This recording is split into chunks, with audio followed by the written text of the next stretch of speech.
Muy buenos días, buenas tardes, buenas noches, en dependencia del sitio donde nos estén escuchando. Soy el doctor Cubrías, presidente de la Sociedad Española de Nutrición y Medicina Ortomolecular.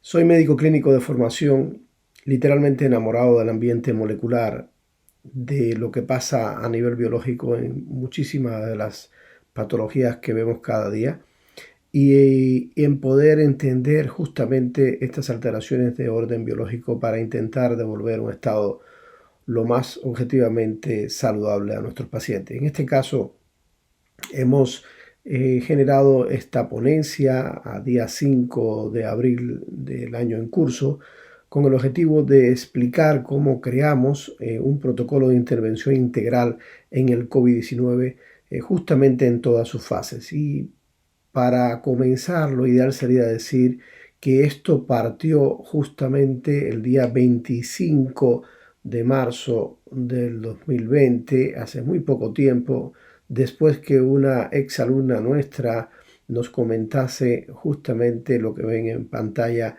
con respecto a lo que estaba pasando en la unidad de reanimación en su hospital donde trabajaba. Y realmente esto despertó un ansia literal de intentar poder dar soporte o ayudar a que esto sucediese de una forma bastante más controlada y hemos intentado hacerlo justamente con la doctora María Alejandra Sami Oropesa, que es médico anestesiólogo del Hospital de Valdepeñas en España.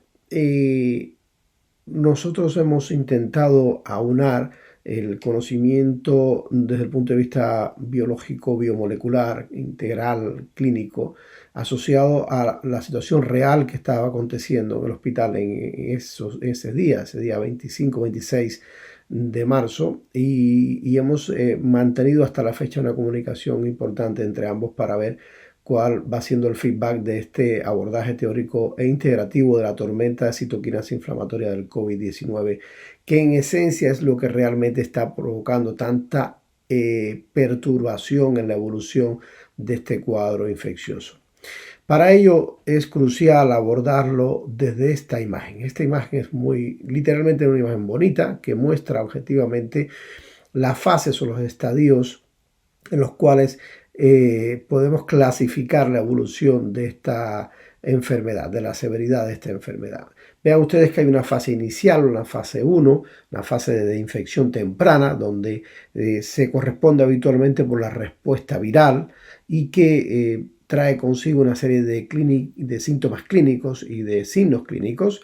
Dentro de los síntomas clínicos está pues los síntomas constitucionales fundamentalmente, con fiebre por encima de 38, 39 grados, con una tos seca, incluso puede haber diarrea, dolor de cabeza y además de esto dolor de garganta. Llama mucho la atención esto. También hay síntomas como la anosmia que se han unido a este bagaje sintomatológico o la dificultad para concebir el olor, que es casi tributario de infección por coronavirus en los días que estamos viviendo. Y dentro de los signos clínicos importante, la linfopenia, que es algo que acompaña habitualmente a la presencia de cuadros virales. El incremento del tiempo de protrombina, el aumento del dímero D y la LDH, que puede estar desde esta fase o no, que eso lo hablaremos más adelante. Luego vean ustedes que en esta fase los potenciales terapéuticos están bastante limitados en términos clínicos, y aquí creo que es una de las zonas donde se puede aportar bastante más. Lo veremos más adelante en cuanto a herramientas para intentar modular lo que pasa a este nivel. Como decíamos anteriormente, es una fase temprana donde hay síntomas y signos que los hemos descrito y que los pongo en este color verde porque en esta fase todavía podemos recuperar muchos pacientes. De hecho, muchos se recuperan de forma espontánea en esta fase, y mucho tiene que ver esto con su estatus nutricional y con su estatus inmunológico, no hay duda alguna que va de la mano, y podíamos intentar literalmente dirigir nuestros esfuerzos en controlar estas fases tanto como podamos. Por tanto, aquí cuando se han utilizado ciertos medicamentos, la que ven ustedes en pantalla, Las respuestas clínicas han sido muy disímiles. Hablaremos más adelante sobre todo de la hidroxicloroquina por el impacto que puede tener desde el punto de vista clínico y que ya se ha evidenciado. Durante esta fase, el objetivo, o sea, una de las situaciones que ocurre es la reducción de la inmunosupresión como target potencial, porque esa inmunosupresión puede comprometer la situación evolutiva posterior y para esto habitualmente desde el punto de vista clínico se pueden utilizar una serie de fármacos que están a la derecha, los corticoides, los inhibidores de la interleuquina 6, interleuquina 2 y de los JAK, conocidos como JAK1, JAK2 y otros tipos de JAK, hablaremos más adelante, pero que esto se corresponde a un estadio 2 o un estadio 3 donde ya hay una mayor complicación del individuo, donde evidentemente aquí deja de haber una respuesta viral inicial como elemento fundamental y sí se empieza a desencadenar esa respuesta inflamatoria brutal que es la que trae consigo una evolución tan tórpida de la enfermedad. Por tanto, intentemos trabajar sobre la fase inicial y luego más adelante le diremos qué podemos hacer a este nivel para poder mantener tanto como podamos los pacientes aquí y no llegar a la segunda y tercera fase. En esencia, hay dos factores conceptualmente que debemos tener claro, que es la resistencia versus la vulnerabilidad. Y esto, desgraciadamente, no he visto que haya muchos grupos estudiándolo en este momento, y es un tema fundamental que lo veremos más adelante, que cuáles individuos realmente son resistentes para no evolucionar hacia la fase inflamatoria y cuáles son absolutamente vulnerables. No hay duda que son dos elementos que se contraponen y que es muy fundamental tenerlo en cuenta para poder manejarlo lo mejor posible a nuestros pacientes y evitar que se desencadene esta fase de sobreactivación inflamatoria.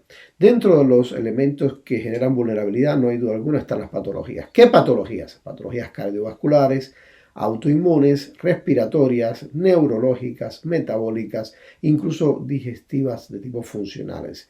O no, incluso orgánicas también. En esencia, un ambiente patológico es equivalente, señores, a un ambiente alostático. La alostasis es todo lo que se contrapone a la homeostasis, o sea, es la tendencia al desorden, al desequilibrio, a la inestabilidad en la actividad celular, y esto es muy importante recuperarlo tan pronto como sea posible.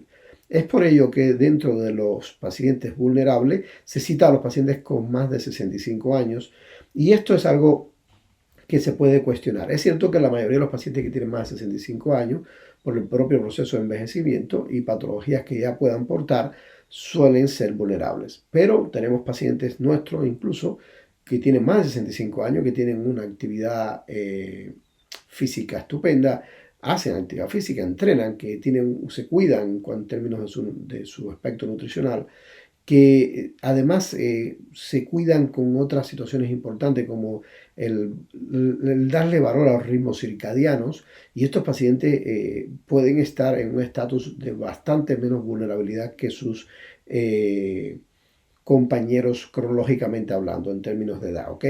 Sin embargo, hay otros estados, sin lugar a dudas, los usuarios de esteroides, inmunosupresores, que pueden ser absolutamente podríamos decir que literalmente susceptibles a ser más vulnerables porque esto favorece evidentemente la capacidad de acción del sistema inmune, sobre todo en la etapa aguda, para defenderse del virus y de cuadros bacterianos que puedan ser literalmente también puedan ser oportunistas.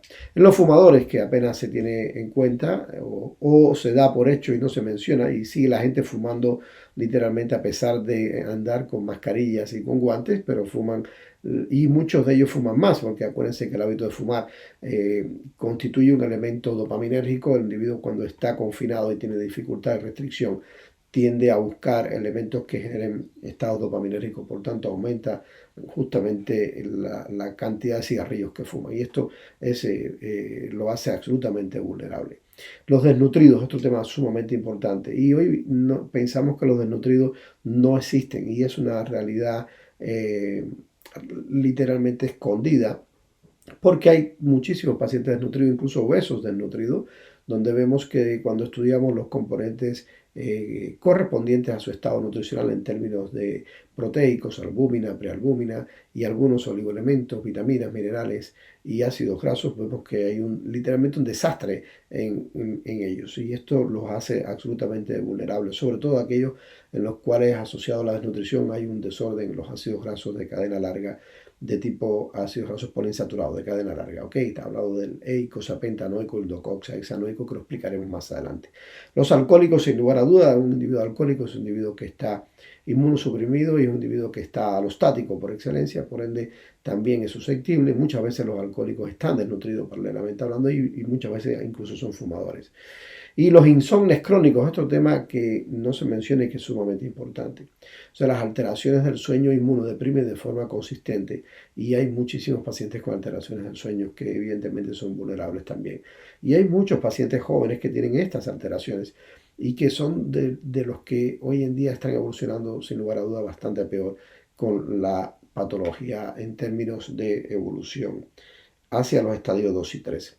Claro, realmente los que somos absolutamente vulnerables somos los sanitarios que estamos enfrentando esta patología en el día a día a nivel de sistemas asistenciales. No hay duda que la carga viral, o sea, el someterte a un sitio donde haya una enorme carga viral, ¿no? Hay una enorme carga viral, vuelvo y repito, es importantísimo porque condiciona tu sistema inmune y produce un deterioro importante del mismo. Y hay un gran problema que estamos viendo, sobre todo en España, que es con la falta de los equipos de protección individual. Esto ha sido literalmente desastroso, es absolutamente aberrante y ha favorecido desgraciadamente que hay muchos compañeros sanitarios, algunos hoy en día aún complicados en términos de evolución y otros que han fallecido. Y esto es algo que realmente duele mucho desde la práctica sanitaria y duele mucho desde la gestión que se ha hecho en correspondencia con este fenómeno. No quiero politizar la charla, pero desgraciadamente es un tema que hay que tenerlo en cuenta y quedará grabado en la historia sin lugar a dudas. Luego, en términos de resistencia, ¿quiénes son más resistentes o quién pueden ser más resistentes? Los que tienen un estatus nutri-inmunológico adecuado. ¿Qué significa eso?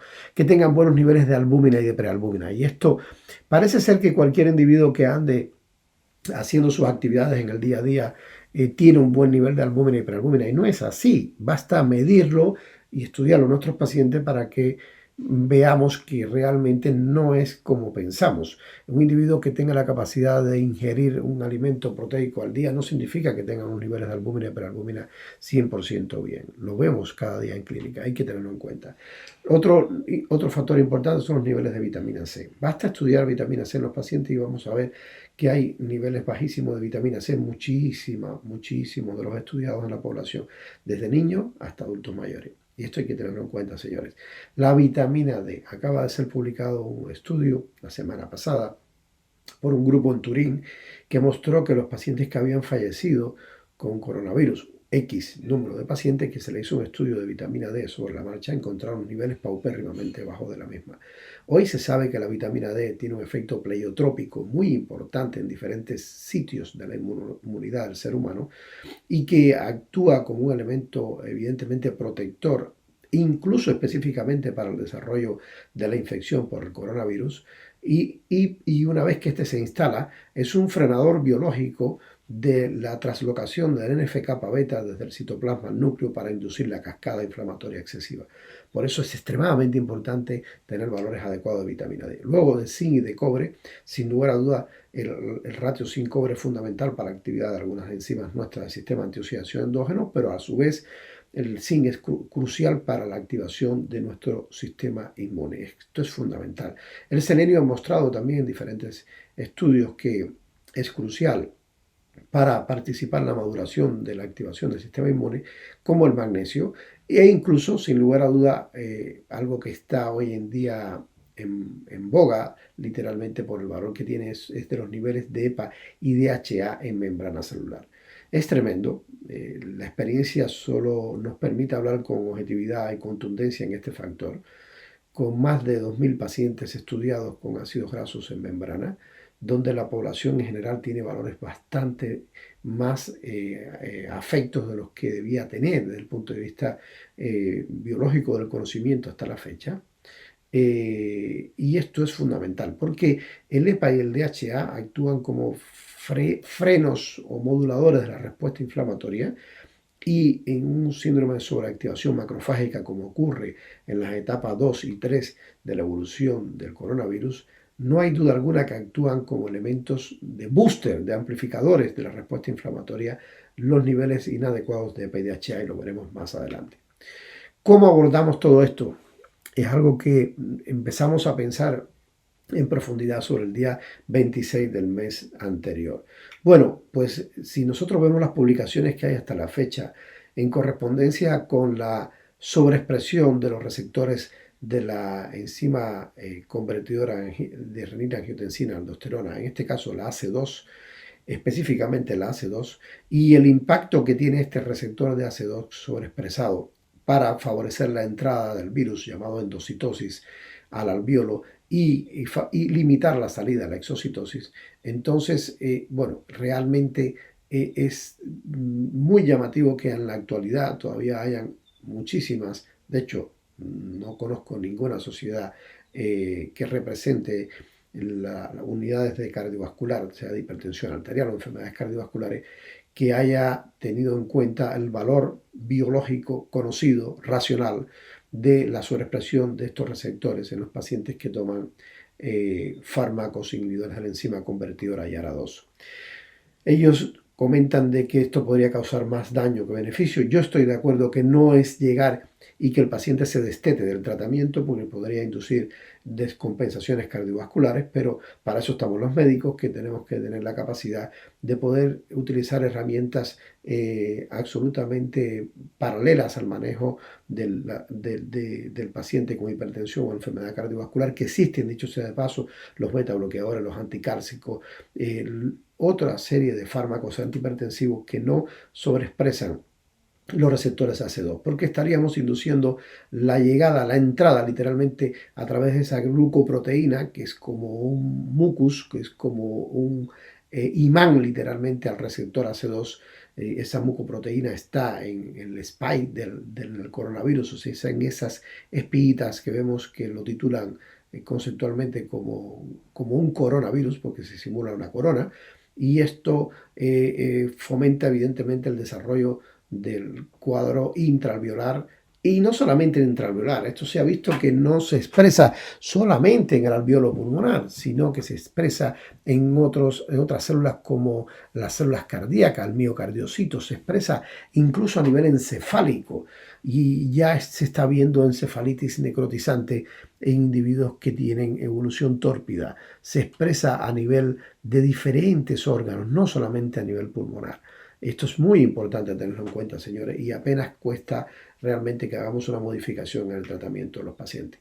Fíjense que cuando hay tanta evidencia ya publicada desde este año por grupos chinos, que han sido los que han tenido más experiencia en esto, todavía estamos diciendo si lo hacemos o no lo hacemos en términos de control. Realmente, incluso nosotros tenemos un vídeo publicado que está en YouTube, donde pueden acceder a él con este link, donde mencionamos y explicamos objetivamente la importancia de poder cambiar los IECA y los ARA2 en este holocausto de situación que estamos viviendo en términos de evolución de nuestros enfermos, porque evidentemente esto marca una tendencia al desarrollo nefasto de la misma patología.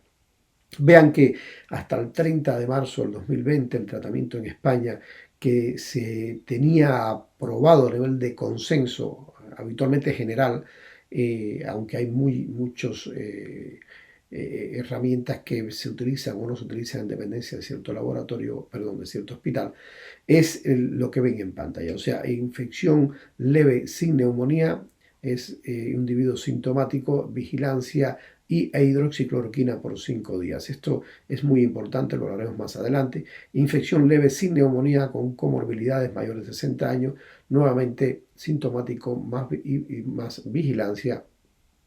O sea, tenerlo en vigilancia, tenerlo aislado y usar hidroxicloroquina 5 días.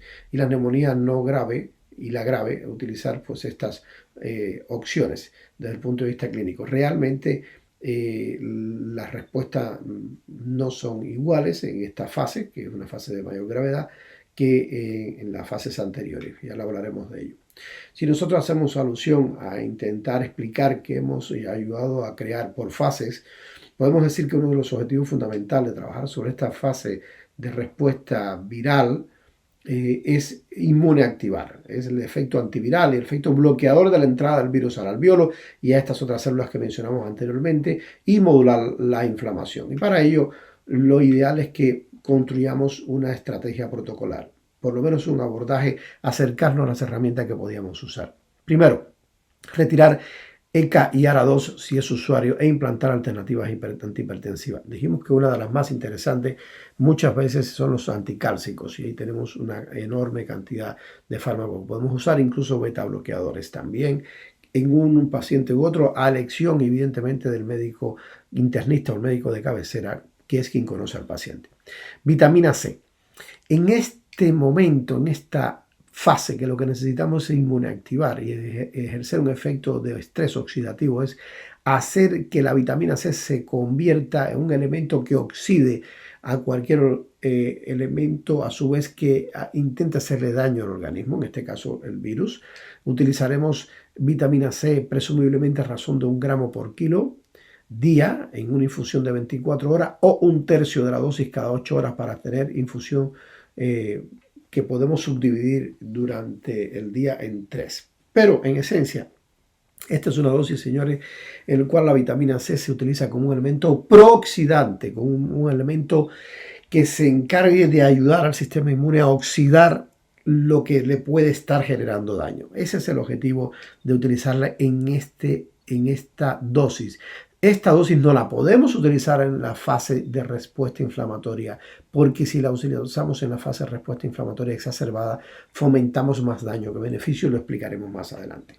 En cuanto a la vitamina D, como decíamos anteriormente, una dosis de 20.000 unidades inicialmente y luego seguir con 10.000 unidades.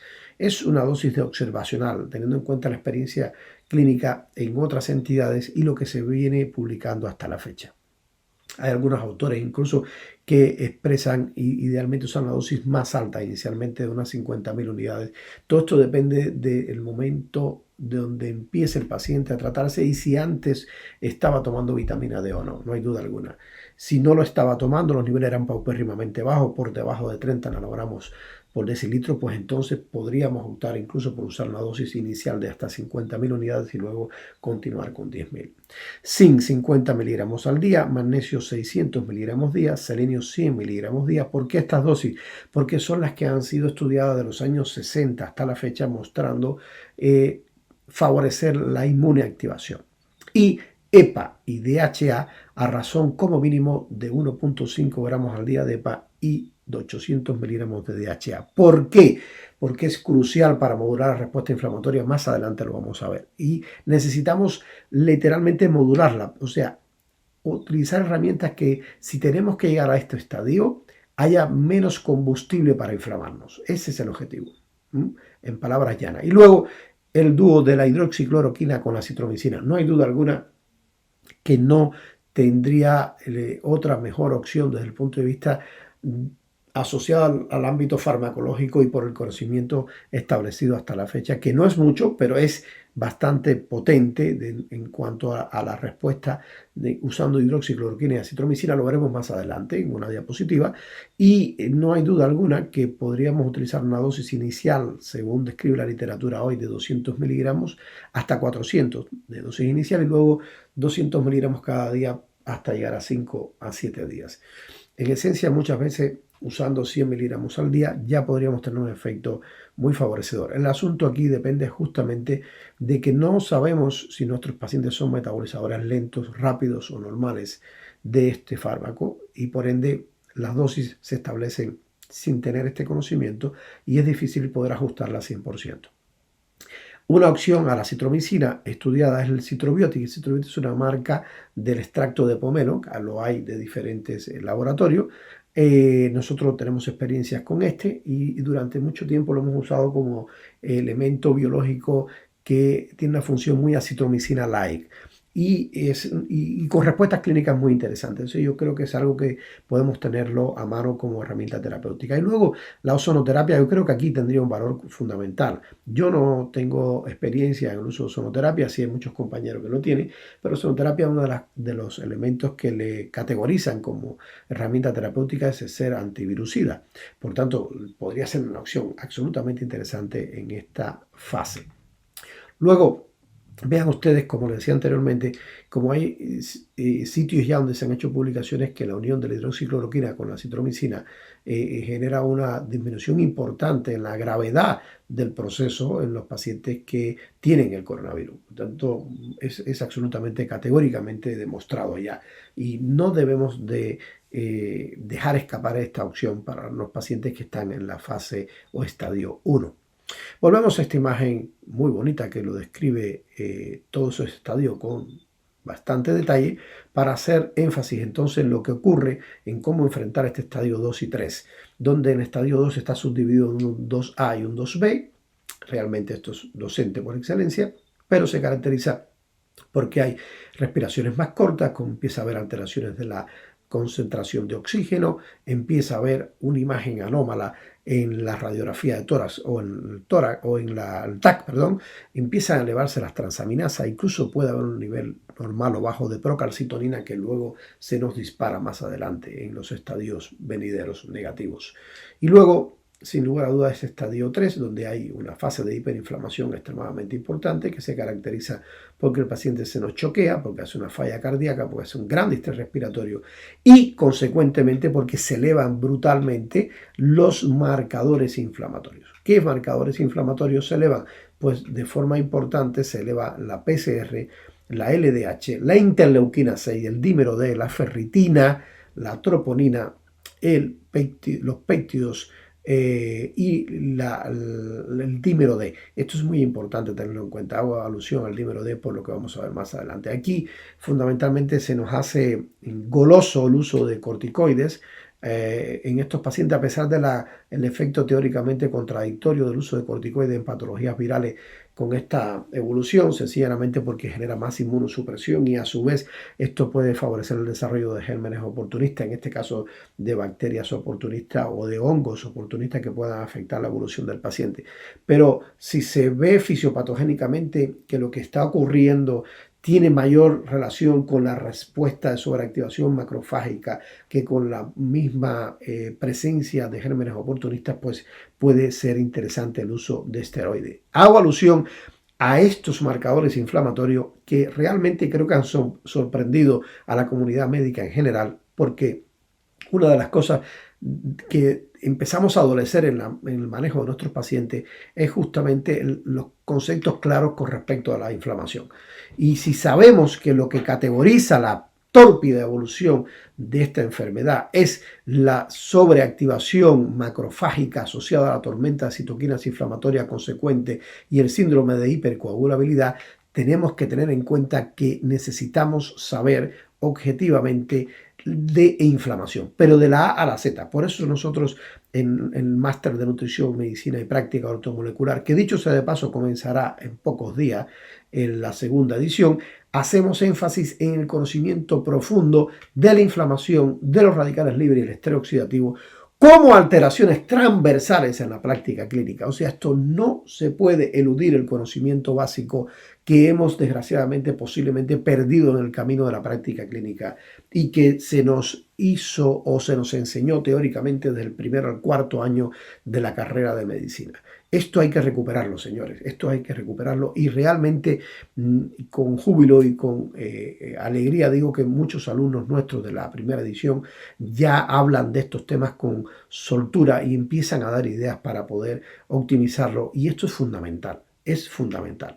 Bueno, caemos nuevamente en la fase, ya en este caso en la fase 2B o el estadio 3, y vemos que esta respuesta inflamatoria excesiva está nuevamente siendo tentativa desde el punto de vista farmacológico el uso de esteroides, que luego veremos más adelante. Vean ustedes esta imagen literalmente bonita que sacamos del Nature Review de Rheumatology, donde se muestra cómo ocurre la sobreactivación macrofágica desde el punto de vista conceptual. Vean ustedes qué interesante, como factor inicial que se tiene en cuenta la predisposición genética, de lo cual se sabe muy poco o nada.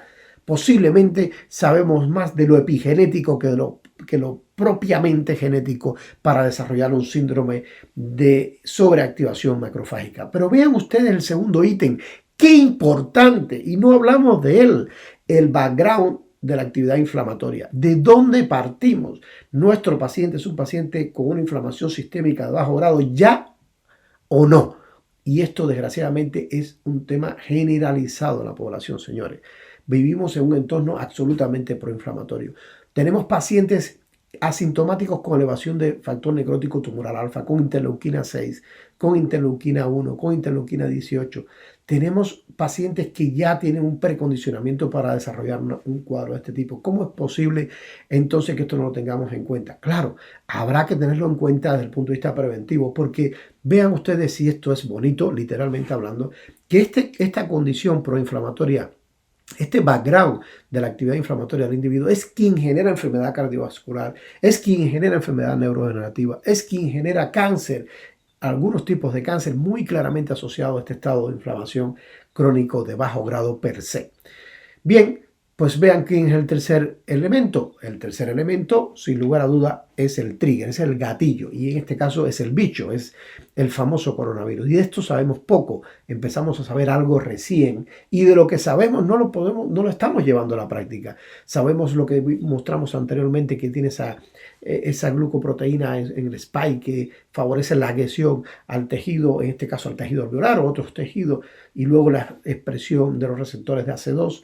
Y por eso llamo la atención a hacer los cambios pertinentes en términos farmacológicos para intentar usar el conocimiento que ya sabemos para eludir la peor evolución de estos cuadros. Vean ustedes qué importante, siendo crucial justamente el background inflamatorio del individuo. Bueno, pues teniendo esto claro, podemos ver que evolutivamente se ha mostrado ya objetivamente, publicado en Lancet en el mes pasado, cómo la relación que existe es directa y proporcional entre la elevación de estos marcadores inflamatorios de interleuquina 6, en este caso de esta citoquina, brutalmente con la evolución de los pacientes y, sin lugar a duda, con la famosa ferritina. La ferritina es una proteína reactante de fase aguda y desgraciadamente por sí sola la vemos en pacientes que tienen un factor o tienen un riesgo cardiovascular alto, porque es la ferritina elevada fuera de este contexto un factor de riesgo cardiovascular elevado también. Y esto ocurre porque la ferritina muestra cómo la disponibilidad de hierro a nivel de tejidos genera vía Fenton-Havery-Weiss, reacción de Fenton-Havery-Weiss, una producción exacerbada de radical hidroxilo, que es un radical libre para el cual el sistema antioxidación endógeno nuestro no tiene armas para poder resolverlo. Esto es muy importante. Vean ustedes cómo el uso de esteroides por 5 días en pacientes con distrés respiratorio con COVID generó un beneficio sumamente interesante. Hay que ser objetivo. Hay que ser objetivo. Una golondrina no hace verano. Hay que ser objetivo. Los esteroides son herramientas excelentes siempre que se usen en el momento adecuado, en las dosis adecuadas y se retiren lo más pronto posible. Y esto lo muestra de forma evidente JAMA, publicado hace muy poco, justamente en correlación con lo que estamos hablando. Y vean esta imagen, qué interesante. Es clara, es precisa, es contundente. Vean ustedes cómo los pacientes que ingresaron a la UCI entre 25 y 49 años tenían un marcador claro, preciso, objetivo, que era la sobreactivación macrofágica, porque tenían un estatus inmunológico de un paciente con una inflamación sistémica de bajo grado de base. ¿Por qué? Vean que eso lo demuestra objetivamente, que fue lo único que destacó el ingreso a la UCI de estos pacientes en un tramo en el cual teóricamente somos sanos o muy sanos. Y esto es fundamental, señores, porque volvemos nuevamente a la inflamación y a la importancia de conocer la inflamación para poder regular todo lo que está pasando en el contexto de nuestros pacientes y poder entender clínicamente lo que está pasando. Vean ustedes en esta imagen desde la membrana lipídica cómo actúa la fosfolipasa 2. Aquí es donde se utiliza la acción de los esteroides. Se inhibe la liberación de araquidónico. No, fisiológicamente hay disponibilidad de araquidónico. Quien compite con ese araquidónico para que su inhibición sea fisiológica es el eicosapentaenoico. Por eso es tan importante tener dosis adecuadas de eicosapentaenoico en membrana. Esto es muy importante y hay ya algunos estudios o incluso algunas interacciones desde el punto de vista de abordaje clínico que están usando dosis incluso bastante más altas de las que nosotros sugerimos con el objetivo de impregnar las membranas más pronto. Luego hablaremos de ello. Vean cómo fisiológicamente la araquidónico vía ciclooxigenasa y vía lipoxigenasa genera una estela de alteraciones que permiten entender lo que pasa con nuestros pacientes. Elevación brutal de prostaglandinas 2, elevación importantísima de tromboxano 2 y A4, causando por un lado vasodilatación e inhibición de la agregación plaquetaria, causando por otro lado vasoconstricción y promoviendo la agregación plaquetaria. Es una tendencia al equilibrio cuando esto está en equilibrio y si no, se va por una vía o por la otra y esto favorece lo que ocurre fisiológicamente o fisiopatogénicamente detrás de los cuadros hemorragíparos que tenemos en pacientes con evoluciones tórpidas con el coronavirus, lo que ocurre en pacientes con patologías de procoagulabilidad, de producción de elementos trombóticos que se están muriendo por el elemento trombótico secundario justamente a esta cascada inflamatoria brutal. Y por otro lado, todo lo que acontece, sobre todo en el ámbito respiratorio, tiene muchísimo que ver con una sobreexpresión de la vía de la 5-lipoxigenasa target paralelo de la hidroxicloroquina, dicho sea de paso, que modula la lipoxigenasa a la baja. Esto es muy bien conocido de hace mucho tiempo. Tenemos experiencia clínica del uso de hidroxicloroquina en pacientes con sobreexpresión de 5-lipoxigenasa para fomentar un control de estos síntomas muy negativos como vasoconstricción, broncoespasmos e incremento de la permeabilidad vascular. Justamente vean qué importante es conocer las variables fisiológicas que nos pueden ayudar en hacer una represión de esta respuesta inflamatoria exacerbada. La estancia en la UCI, señores, no solamente está relacionado con la infección por coronavirus. Cualquier individuo que esté en unidad de terapia intensiva tiene un estado hipercatabólico marcado asociado al desorden, a la alostasis, que tiene de base por justamente haber clasificado para requerir servicios de unidad de terapia intensiva. Entonces no podemos olvidar el ambiente nutricional y el soporte a estos pacientes y para ello sugerimos el uso de oligoelementos en este protocolo, de magnesio en estas dosis vistas en pantalla, de eicosapentaenoico y docoxahexanoico, por lo anteriormente explicado, con una opción que tenemos a nivel interhospitalario en España, que es el Intralipid, que podemos usar perfectamente, el Aminoven como una opción importantísima para aportar aminoácidos esenciales y no esenciales porque no somos capaces de sintetizarlo y no esenciales que se convierten en esenciales condicionales porque hay mayor requerimiento biológico asociado a un estado hipercatabólico. Y cómo no, cualquier estado hipercatabólico genera un sobreconsumo exagerado de adenosina trifosfato, de ATP, y con una dificultad para establecer una balance entre la producción del mismo y el consumo o el deterioro de las unidades funcionales intracelulares que fomentan la producción de ATP, llámese mitocondria. Para ello, por una vía paralela, en el ciclo de Ender-Meyerhof podemos utilizar la D-ribosa a razón de 5 gramos cada 8 horas por vía endovenosa.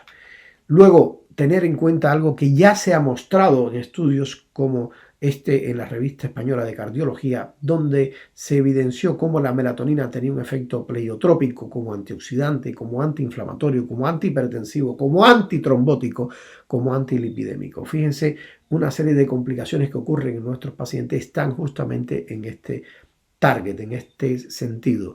Y para esto hemos logrado que dentro del protocolo se usen luces blancas en el día simulando el estado diurno y se usen luces naranjas y tenues en la noche simulando el estado nocturno, cosa que habitualmente no ocurre en unidades de terapias intensivas.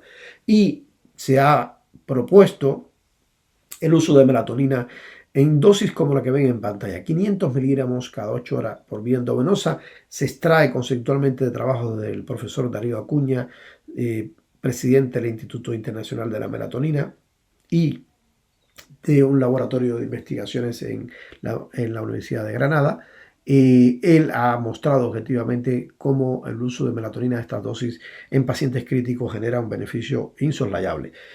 Vamos a ver si podemos disponer de esto. Por lo pronto, ya poder trabajar sobre los dos primeros ítems en términos de ritmo circadiano para fomentar la producción endógena y, paralelamente, por lo menos aportar una dosis por vía oral. Volvemos a la inflamación como elemento crucial, y para abordar ya este segundo estadio y tercero, debemos tener en cuenta entonces lo siguiente: retirar ECA y ARA2 si es usuario, e implantar alternativas antihipertensivas. El uso de vitamina C en este momento, a razón de 300 miligramos por kilo, es casi un tercio de lo que sugeríamos en la etapa inicial. Esto por día en infusión en 24 horas o un tercio de la dosis cada 8 horas. El objetivo inicial es lograr un efecto antioxidante. ¿Por qué? Porque cualquier elemento proinflamatorio per se en sobreactivación en niveles importantes, altos, va a generar daño a través de la producción de radicales libres. Va a generar daño porque peroxida de forma brutal al organismo. Por tanto, si utilizamos la vitamina C como antioxidante, podemos frenar ese daño a nivel sistémico. La vitamina D, dosis aquí de 50.000 unidades al inicio y de 20.000 unidades cada día, porque se maltrae, se sobregasta, se deteriora muchísimo la vitamina D en estos pacientes. Oligoelementos, ya lo mencionamos, magnesio también, eicosapentaenoico, docoxazanoico también, y DMSO en blanco como una variable también importante a poder usar. ¿Qué es el DMSO? Dimetilsulfóxido. ¿Qué es el dimetilsulfóxido? Una herramienta que se utiliza como elección para tratar las cistitis intersticiales a nivel urológico. ¿Cómo actúa el dimetilsulfóxido? Es un gran barredor de radicales libres, y esto es fundamental, como vimos anteriormente en la explicación que hacíamos, como elemento final de la respuesta inflamatoria sobreexpresada. Hay un eminente caudal de radicales libres generando daño orgánico.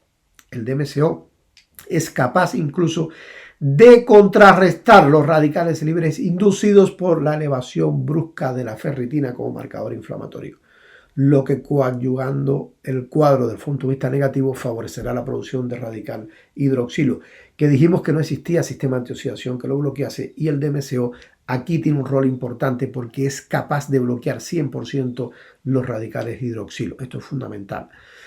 Luego, N-acetilcisteína, otra herramienta interesantísima a poder usar. ¿Por qué? Por muchos beneficios que ya conocemos de la misma, sobre todo porque el N-acetilcisteína, en este caso la cisteína, es un aminoácido fundamental para que se produzca el tripéptido maravilloso que defiende nuestras membranas de lipoperoxidación y defiende de la oxidación que pueda acontecer en el interior celular, que es la glutatión peroxidasa. Entonces, el aporte de cisteína es una buena forma de fomentar la disponibilidad de glutatión, si es que paralelamente no podemos aportar el glutatión a razón de 600 miligramos endovenosos cada 8 horas, que es una herramienta fundamental para evitar el daño de este estrés oxidativo sobreexpresado asociado a la tormenta de citoquinas inflamatorias ya descrita. La N-acetilcisteína puede haber cierto grado de contraindicación en aquellos pacientes en los cuales haya una hipersecreción importante en las vías respiratorias. Lo tenemos en cuenta, usamos ella o usamos el glutatión como herramienta para bloquear el efecto del estrés oxidativo. La melatonina ya la hemos mencionado, y pasamos a otra herramienta interesantísima que no se tiene disponible en todos los hospitales, pero es que es muy fácil disponer de la misma, que es la colchicina en ampollas.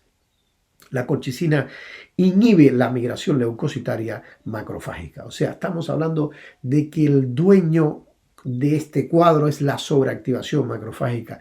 ¿Por qué no empezar a utilizar colchicina endovenosa en nuestros pacientes desde la etapa de estadio 2? No lleguemos al 3, para evitar esta sobreactivación macrofágica, esta migración macrofágica. Es una herramienta absolutamente viable y tenemos experiencia del uso en ella en pacientes con patologías reumatológicas con resultados muy interesantes. La cúrcuma en ampollas, otra herramienta biológica muy interesante que es capaz de modular las 5-lipoxigenasas, capaz de modular incluso la fosfolipasa 2 con una acción light esteroide, y es capaz de modular incluso la ciclooxigenasa. Habría que usarla en razón de 2 ampollas cada 8 horas para que surtiese un efecto modulador de respuesta inflamatoria. La heparina de bajo peso molecular, según cálculo asociado a la condición del individuo, porque ya sabemos que uno de los elementos secundarios a la inflamación nuevamente sobreexpresada a estos niveles es justamente la generación de cuadros protrombóticos, como vimos en las imágenes anteriores expresados sobre tromboxano A2 y A4 que lo veíamos por aquí. Y, por supuesto, la cobertura de antibióticos, antifúngicos y antimicóticos, claro, antifúngicos, antimicóticos, según la condición y los parámetros que podamos medir en nuestros pacientes. Al fin y al cabo, señores, es intentar, bajo el conocimiento básico de la inflamación, poder corregir tanto como podamos el inicio así como el destello de este cuadro de sobreactivación macrofágica con esta respuesta suprafisiológica inflamatoria. Agradecer sin lugar a duda a la doctora María Alejandra Sami Oropesa porque ha podido, con el raciocinio y el conocimiento que hemos intentado expresar en esta ponencia, ha podido empezar a aplicar este protocolo en el Hospital General de Valdepeñas desde el Servicio de Anestesia y Reanimación. Y esto ya es un logro importante. Y hasta ayer que estuvimos en conversación, el ratio de fallecimientos en la REA usando este protocolo ha disminuido considerablemente. No queremos dar datos todavía preliminares, queremos dar un poco más de tiempo a ver si podemos ser más consecuente, a pesar de que todo lo que mostramos aquí no se ha podido instalar 100%, pero sí algunos elementos primordiales. Esto lo podemos ver en un enlace que le voy a dar más adelante para que puedan descargar incluso el protocolo si lo quieren tener.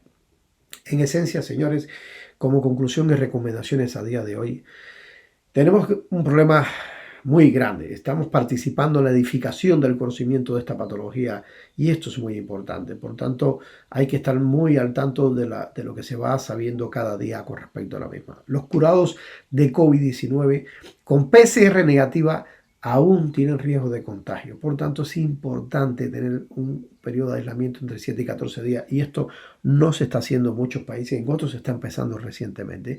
Por tanto, esto puede favorecer de que se alargue toda esta pandemia nefasta que estamos viviendo. Los curados tienen un riesgo de fibrosis pulmonar muy alta. ¿Por qué, señores? Porque hay una inflamación persistente de bajo grado previa, que ya lo comentamos anteriormente en la evolución de la ponencia. Hay un nexo, un link en YouTube donde explicamos qué podemos hacer para intentar ayudar a estos pacientes. Por otro lado, señores, lo cual es muy importante, urge optimizar el estatus inmunológico de nuestros pacientes. Esto es fundamental, ya lo explicamos. Los pacientes leves con PCR positiva a COVID-19, tratarlos a todos, idealmente con el abordaje que mostramos en la fase inicial. Se crean anticuerpos, más se han visto casos de reinfección. Por tanto, hoy no lo tenemos 100% claro qué grado de inmunidad te puede dejar el haber pasado la infección por coronavirus. Esto no está 100% claro. Periodo de contagio, complicado. Teóricamente, hasta 14 días previos a los síntomas. Y esto hace que evidentemente no sea, de antemano, no sea un virus normal y corriente, como todavía se dice por ahí, desgraciadamente, por algunos colegas. Y en segundo lugar, fomenta que la capacidad logística para contagiar a los demás es absolutamente abrumadora. En España, en la actualidad, la tendencia al diagnóstico clínico es más que el uso con PCR. O sea, en buena ley,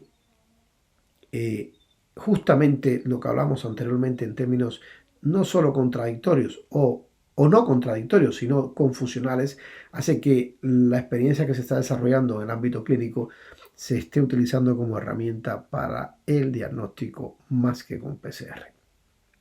Esto puede servir para mucho y para mucho, o sea, para mucha solución y muchos problemas también. Fiabilidad de los test rápidos, dudosa, y esto es un tema importante a tener en cuenta también. Y estamos, señores, vuelvo y repito, participando en la edificación del conocimiento de esta patología. Por tanto, lo que mencionamos hoy es importante tenerlo en cuenta, pero es también importante estar al tanto de todo lo que se nos va presentando. Hemos sabido a partir de ayer que se presentó un fármaco antiparasitario, la ivermectina, conocida hace mucho tiempo en el ámbito médico como una herramienta interesante por un grupo australiano de Melbourne, mostrando corregir, eliminar la actividad ARN tranquilitasa del coronavirus en 48 horas. Más eso fue in vitro, hay que verlo en vivo y hay que verlo in homos, o sea, en el humano, lo cual a veces es diferente. Señores, muchísimas gracias por prestarnos atención hasta la fecha. Este es el link en la web de la Sociedad Española de Nutrición y Medicina Ortomolecular, que pueden descargar el protocolo inicial del SARS-CoV-2 que estamos aplicando al Hospital de Valdepeña. Y sin lugar a duda, le llamo a los profesionales que les interese profundizar el valor del conocimiento fisiológico para poder estudiar la fisiopatogenia de nuestros enfermos y poder aportar de forma objetiva a la recuperación de los mismos en cualquiera de los estados patológicos que nos sigan en términos formativos. Muchas gracias.